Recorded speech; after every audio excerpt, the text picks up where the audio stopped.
చెప్పుకున్నామో బృహత్ కథ. బృహత్ కథను ఎవరు రచించారంటే గుణాఢ్యుడు రచించడం జరిగింది. సో ఇది ఏ భాషలో రచించబడిందంటే సో ఇక్కడ గమనించాలి, పైశాచిక ప్రాకృత భాషలో రచించబడింది. దీని ప్రాధాన్యత ఏంటంటే దీని ఆధారంగానే తర్వాతి కాలంలో, అంటే శాతవాహనుల కాంటెంపరీ కాదు, తర్వాతి కాలంలో చాలా కాలం తర్వాత అనేక గ్రంథాలు రచించబడ్డాయి. ఫర్ ఎగ్జాంపుల్ కథా శ్రీసాగరం సోమదేవసూరి రచించాడు. బృహత్ కథ మంజరి క్షేమేంద్రుడు రచించాడు. బుధ కథా శ్లోక సంగ్రహం బుధస్వామి రచించాడు. ఓకే, సో కథా సరిత్సాగరం సోమదేవసూరి, బృహత్ కథా మంజరి క్షేమేంద్రుడు, బుధ కథా శ్లోక సంగ్రహం బుధస్వామి. ఈ గ్రంథాలన్నీ కూడా సో ఏది దేన్ని బేస్ చేసుకొని దేన్ని ప్రామాణికంగా తీసుకొని రాయడం జరిగింది.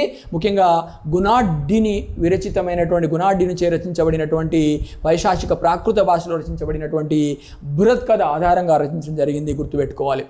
యూపీఎస్సీ సివిల్స్ పరీక్షలు రాసే అభ్యర్థులు, అదేవిధంగా గ్రూప్ 1, గ్రూప్ 2 పరీక్షలకు ప్రిపేర్ అవుతున్న అభ్యర్థులు, ఎస్ఐఎఫ్ పోలీస్ పరీక్షలు రాసే అభ్యర్థులు తప్పకుండా శాతవాహన సామ్రాజ్యం ఫుల్ వీడియోను చూడండి.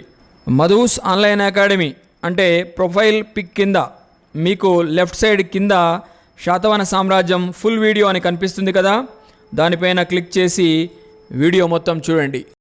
For more videos subscribe to our YouTube channel Madhu's online academy.